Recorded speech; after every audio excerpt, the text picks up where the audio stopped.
Our hair's all back to normal now, and we're ready to head into outer space. And my mistake at the top of the show, I told you it was Pleiadians. It's Pleiadians. Exactly right. That, I knew that. Billy's been talking to. Brad Staggs has been talking about UFOs, and he's here today to talk about Billy Meier. Yes, and today it does get a little strange, I will have to admit. Pleiades is the star cluster in the nighttime sky, which can be seen throughout the northern continent. This man, Billy Meier, his full name is Edward Billy Meier. They call him Billy because of his affinity for the Old West in America. He has claimed to have contact with beings from the star cluster known as Pleiades. Now, whether or not you believe that is a different story, but the pictures that he has taken, the things that he has said, and this is a man with only a 6th grade education, and he has come back and brought technical terms from these contact meetings that he's had in the forest in Switzerland. People have driven him to these contact points, and he's come back with very technical information that no one understands how a man with a 6th grade education would know these things. This is probably the most documented case in UFO history, and we will meet the people who have done that. Colonel Wendell Stevens, Tom Welch, and Lee and Britt Elders have conducted this investigation into the Billy Meier case. Now, what you're about to see is a little bit hard to believe, but prepare yourself for this.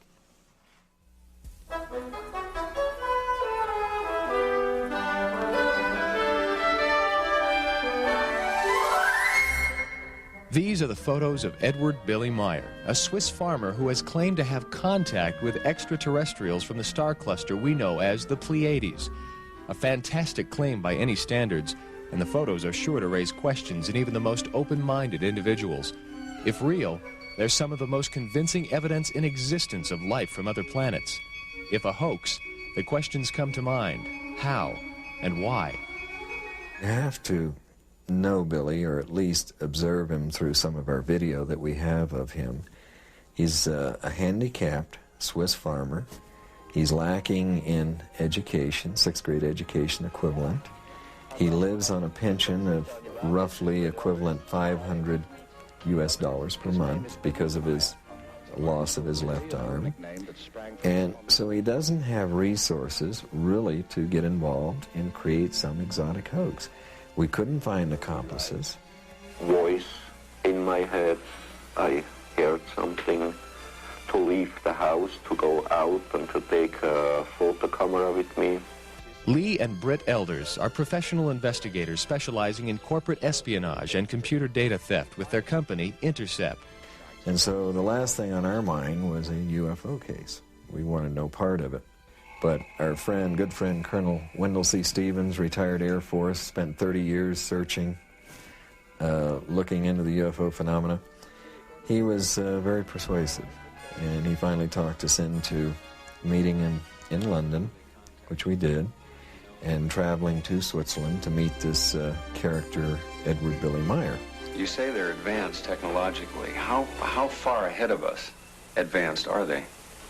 They are about 3,500 years in their experiences about technology. They study us because we represent an earlier stage of their own evolution. The Elders eventually spent nearly 10 years of their lives on this case, a case that stretches the boundaries of imagination and the very fabric of what we know as reality. Put on my camera. We're taking movies, right? This is actual 8mm movie footage shot by Meier of the Pleiadian craft.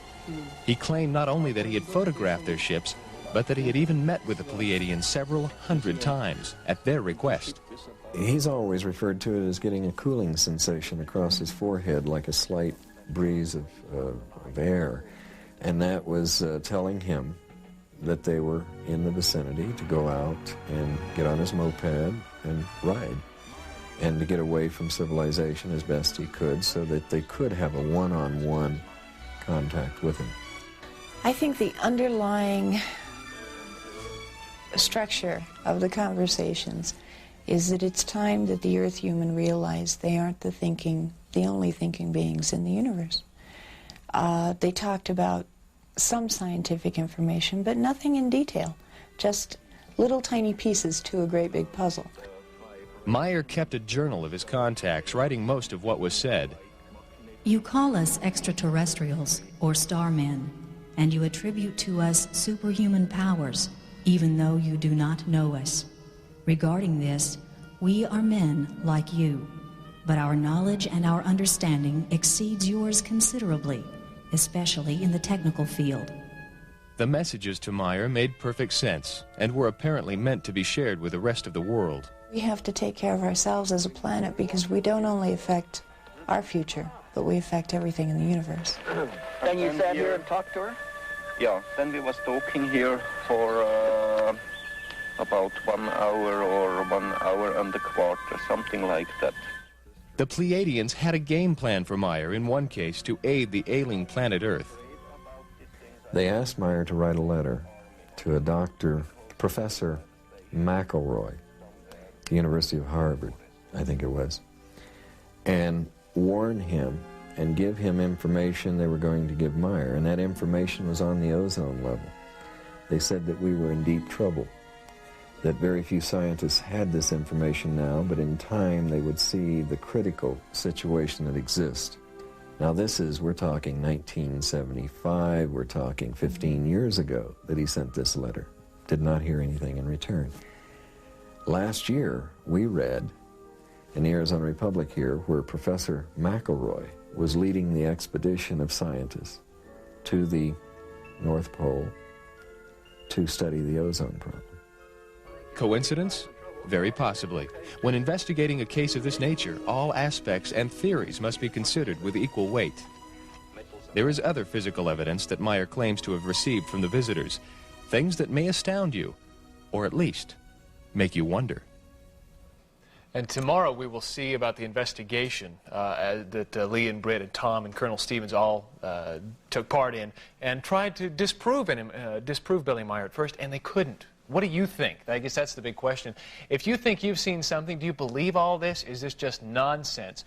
Send us a letter. At the end of the show, we'll give you the address. You could be seeing more of this type of thing. We'd love to investigate it. So if you have some stories you'd like us to investigate, let us know, please. See, my question is, why didn't anybody follow him, Brad? No, they did. They did. And did the other people see things? Yeah, people would take him to the contact points, and he would go off into the forest. And the interesting thing was, on rainy nights, he would go into the forest and come back dry and warm. You are kidding. No. And these are people who had no reason to want to go along with this. If it was a hoax, they had no reason to want to go along with the hoax. Okay.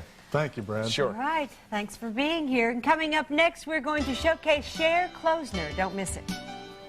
Green River, Wyoming, the town of the day. Castle Rock was made famous worldwide in paintings from the artist Moran. It's the most famous of the rock formations that surround Green River.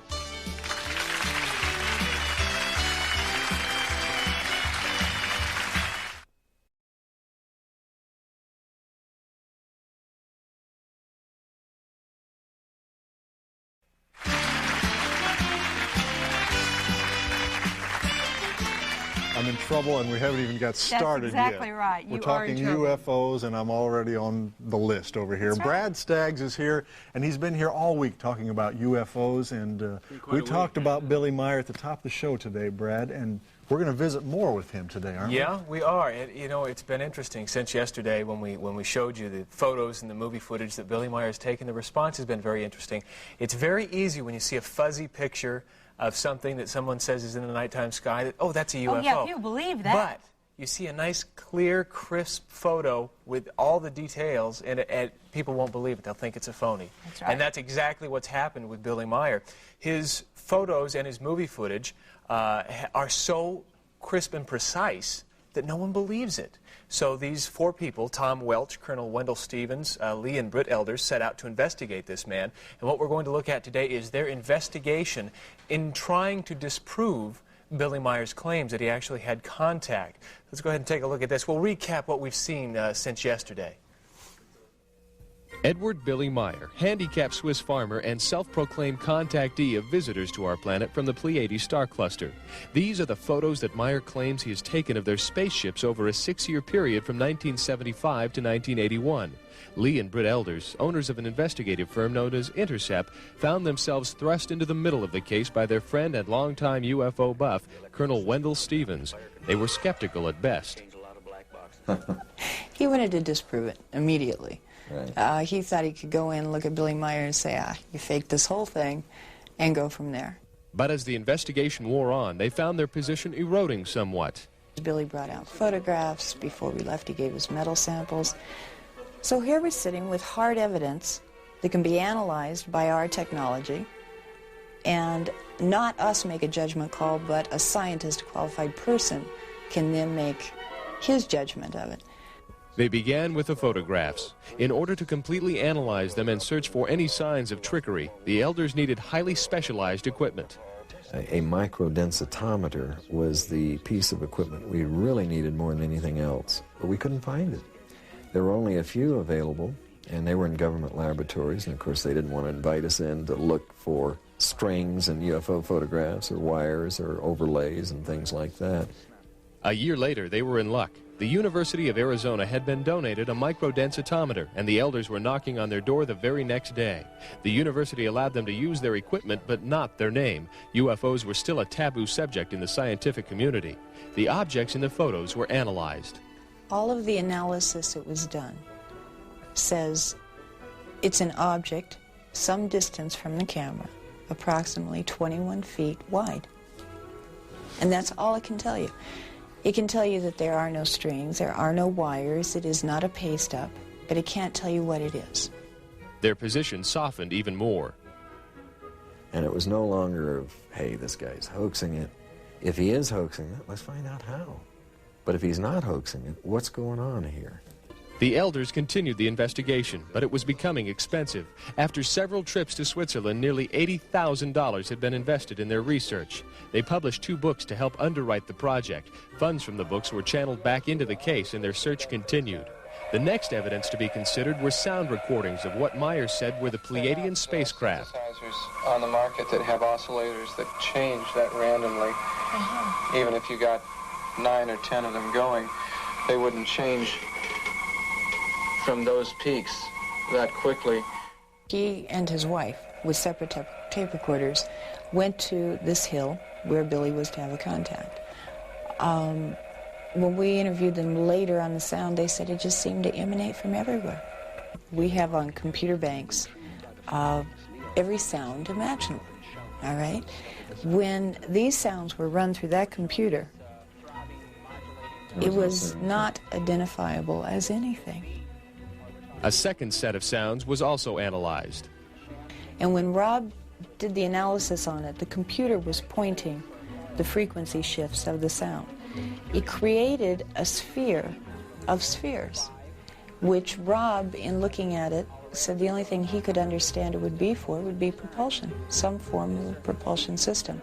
This photo, taken by Meier, fit the scientist's description of the sound source. It was described by Meier as an unmanned drone ship about 7 feet in diameter. By any standards, this is a marvelous piece of work. For a one-armed man working alone, it is a miracle. The third piece of evidence Meier presented is by far the most intriguing. Metal samples that supposedly represented 4 stages in the construction of the Pleiadian spacecraft. First of all, trying to find a scientist that would attach his name or his laboratory to research on a UFO case was almost impossible. This was back in 78, 79. When we finally found them, that they would look at it, but they didn't really want their name attached. We began with metal, and we found Dr. Vogel at IBM. From a human interest standpoint, I said, fine, I'll see what I can do to investigate these specimens that were left by these contacts. His findings were startling. Everything about the samples indicated a cold fusion process, something which, to this day, hasn't been mastered on Earth. It was after Dr. Vogel's testing that Lee Elders became a firm believer in the Billy Meier experience. Taught me never to get involved in another UFO case.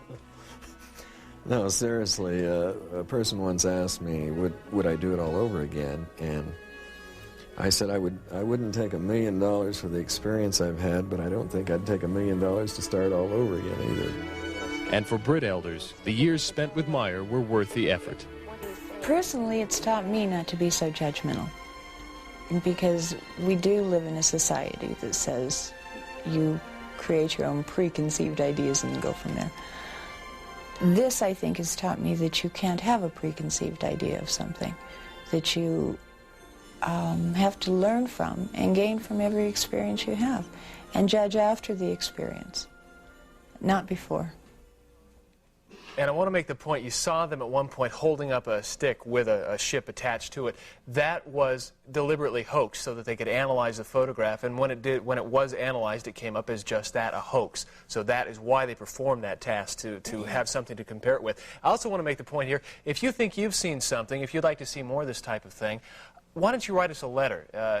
If you believe in this, if you don't believe in it, what do you think? Send it to us at the address at the end of the show, and we'll go ahead and we'll take care of that for you. We'd love to do more of this. I tell you what. Isn't that weird? It's real. It's bizarre. Yeah, they're out there. Dan's a believer. We know it. That's right. Thanks, Brad. Go for it, Billy. He's an alien in disguise. We've known that, too. Thanks for being here. We appreciate it. Stay right there, because coming up next is Go Scrivener. Don't miss it. Noonan, Georgia, that's the town of the day. The Coweta County Courthouse sits in the center of Noonan, dates back to the 1850s, and is on the National Register of Historic Places.